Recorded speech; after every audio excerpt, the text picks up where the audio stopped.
Em 2021, na cidade de Maringá, Paraná, foi rejeitado o projeto de lei que criava o Conselho Municipal LGBTI+, de Maringá.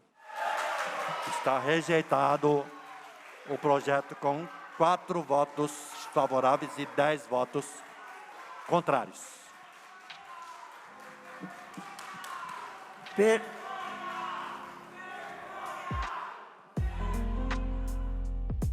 Nós fomos atrás da prefeitura, da Câmara e da sociedade civil para entender o que aconteceu com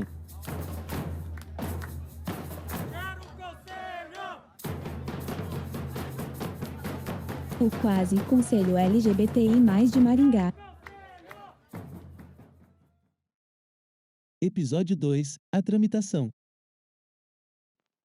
Herbert Vilela, membro da Comissão de Diversidade Sexual e de Gênero, da UNA LGBT Maringá e do Conselho Municipal de Direitos da População LGBTI.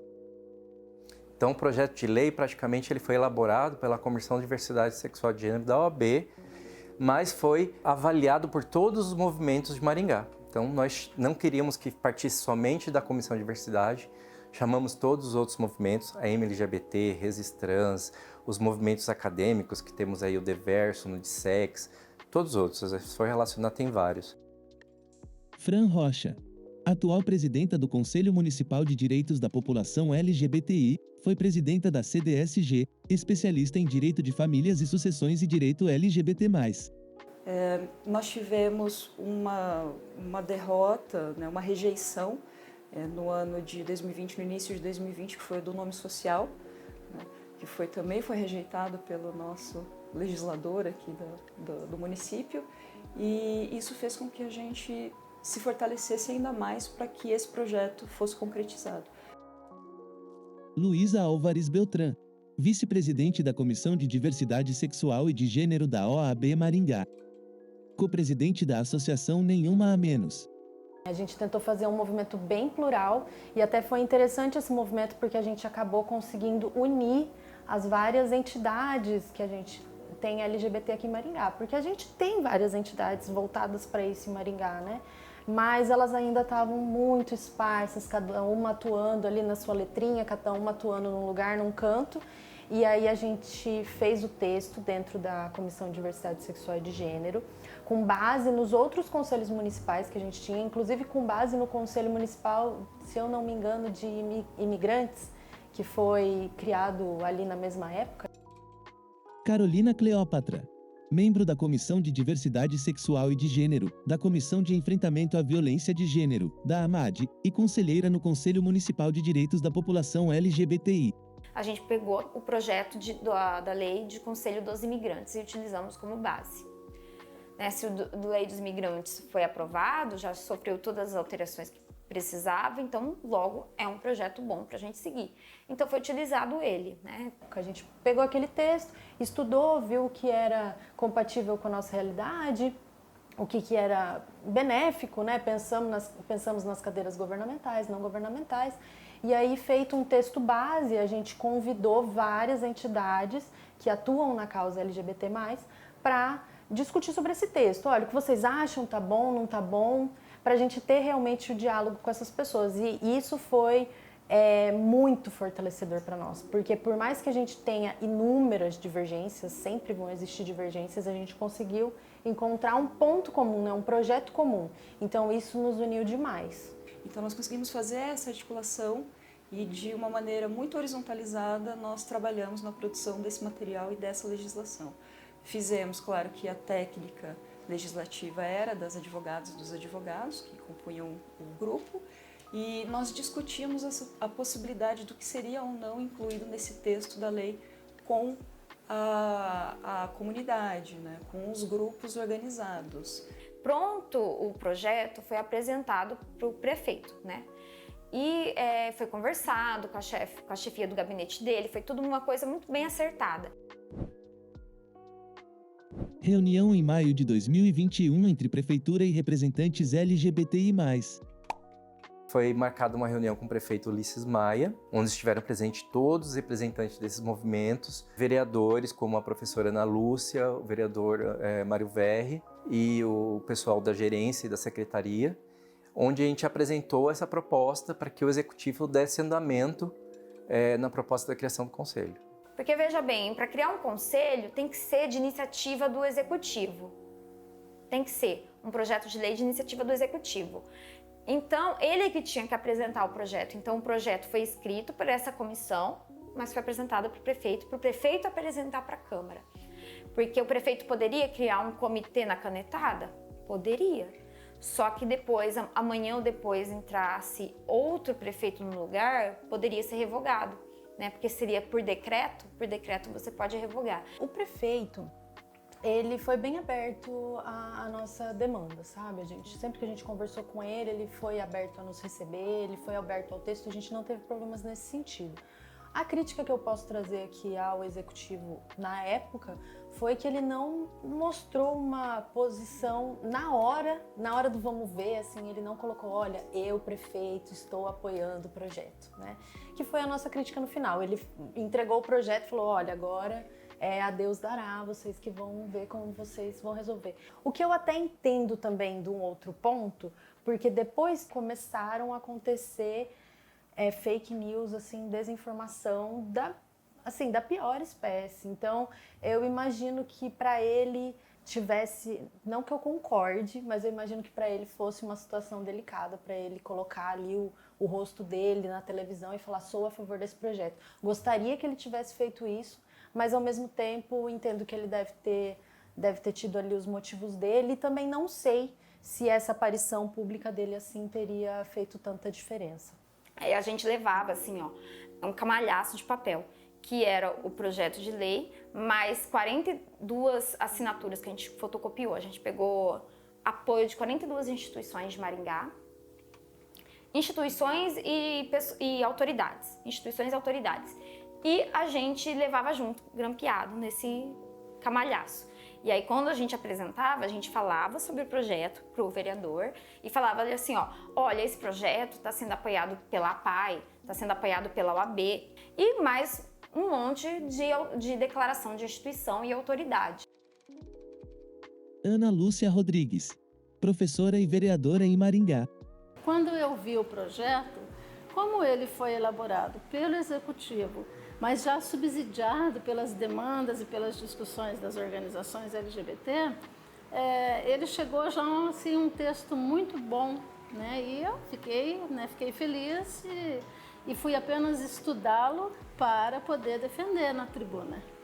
Quando ela foi enviada para a Câmara, o projeto de lei da criação do Conselho, para nossa surpresa, na primeira votação, foram 10 votos favoráveis e 3 votos contrários. Então a gente ficou, aí nos veio de volta a esperança que a gente tinha no começo. Se foi aprovado de 10-3, vai aprovar na segunda, né? E foi marcado para a segunda votação. Só que nesse espaço de tempo, na segunda votação, foi pedido para retirar por 4 sessões. E foi o tempo para que a chamada ala conservadora, né, pôde se mobilizar. A ala conservadora que eu falo da população e não dos vereadores, porque os vereadores estavam até então entendendo que o projeto de lei seria viável. Mas quando tivemos já a segunda votação, com a apresentação de mais de 20 emendas e a retirada de pauta, nós já sabíamos que iríamos com certeza enfrentar uma grande batalha para conseguir a aprovação. Principalmente quando vimos toda a movimentação que foi feita ao redor desse projeto, principalmente por fundamentalistas religiosos e por grupos conservadores. E quando veio a votação final, veio para nossa surpresa a virada nos votos, né? A gente perdeu de 10 votos contrários a 3, 4, não lembro, favoráveis. Mas teve toda uma articulação nesse meio tempo aí entre a primeira e a segunda votação. Jéssica Magno, coordenadora da ONG Resistrans, vice-presidenta do Conselho Municipal de Direitos da População LGBTI, conselheira no Conselho Municipal de Mulheres, secretaria do Coletivo de Mulheres do PT Maringá, coordenadora da UNA LGBT Estadual, participante da ONG Maria do Ingá. Olha, eu fui uma pessoa que eu fui muito crente. Até o último momento, eu vou até me emocionar agora, porque eu fiquei muito abalada no dia, muito abalada mesmo. Eu fiquei crente até o último momento que o projeto ia passar. Eu acreditava que o projeto ia passar. Eu achei de uma extrema covardia o que aconteceu conosco. Foi uma coisa assim, que eu posso dizer traiçoeira. Porque, como eu falei para você, existe conselho até para os animais. E nós, pessoas LGBTs, fomos negados o direito à cidadania dentro do nosso município. Não me surpreendeu, para a gente que entende um pouco do jogo político, porque os vereadores eles vão ceder à pressão do eleitorado deles. O que nos surpreendeu foi a movimentação da população fazendo pressão sobre os vereadores. Veja 11 motivos do porquê você precisa ser contra a criação do Conselho Municipal de Direitos LGBTI+. Se trata da criação de um conselho para promover pautas ideológicas específicas de um grupo determinado, ao contrário de todos os outros conselhos que nós temos em Maringá, que protegem uma gama ampla de direitos e da sociedade.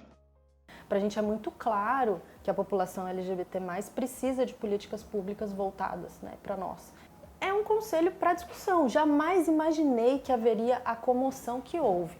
Tanto é que a primeira discussão foi muito tranquila, como eu falei, passou de 10 votos favoráveis contra 3 contrários. Eu só fui perceber o plot twist que a situação ia ter quando foi, assim, alguns dias antes da segunda votação, que aí a gente começou a receber as fake news que estavam circulando, e aí a gente começou a bater lá na porta dos vereadores para perguntar se tinha alguma alteração, se ia votar contra, se ia votar a favor, se tinha alguma dúvida em relação ao projeto, né? A gente buscava muito explicar o que a gente queria dizer, deixar muito diálogo aberto, né? Então, até a véspera da votação final, a gente estava contando votos de que alguns vereadores ainda viriam com nós. E não que 10 debandariam para o lado contrário. E aí, conforme a gente foi batendo ali nos gabinetes, conversando um por um, a gente foi vendo, olha, a população está aqui me pressionando, né? Mas o fato é que os vereadores sabiam, conheciam o projeto. Inclusive, nós tivemos reuniões com os vereadores contrários e com um grupo de pastores da cidade de Maringá, justamente para explicar os pontos do projeto, que termos que eles levantavam como sendo polêmicos, na realidade eram termos técnicos, como, por exemplo, delegados para conferências estaduais, municipais. Delegado é um termo técnico das pessoas que participam das conferências. Eles diziam que nós iríamos fiscalizar, os delegados iriam fiscalizar a vida alheia e como as pessoas criam os filhos em casa. Muitos me mostraram assim, o celular com centenas de mensagens copiadas e coladas, né? Faziam um copia e cola da mensagem e mandavam, e mandavam. Aquela questão de colocar aqui ideologia de gênero, que não existe, a gente sabe que não existe. E falava, porque isso você vai autorizar a pedofilia, porque você pode nunca mais contar com o meu voto, eu vou destruir sua candidatura. Então, assim, coisas pesadíssimas que eram passadas lá para os vereadores que eles mesmos mostraram ali pra gente. Que a gente gostaria de mexer com as crianças das famílias, desestruturar famílias conservadoras. Não era nada disso. Um conselho para a gente que estudou a fundo e fez esse projeto seria só um espaço institucional para poder viabilizar a garantia dos direitos dessa população que não tem os seus direitos garantidos. Então, eu acho que não teve um entendimento da população um pouco leiga, que não entendia do assunto, que acabou sendo guiada pelas fake news que foram jogadas na mídia. No próximo episódio. Houve muitas emendas, não teve nem tempo de nós entendermos cada emenda, nem os vereadores, nem as vereadoras, foram muito rápidas essas emendas. E nós acreditamos assim, com essas emendas, tira o objetivo da construção do projeto, né?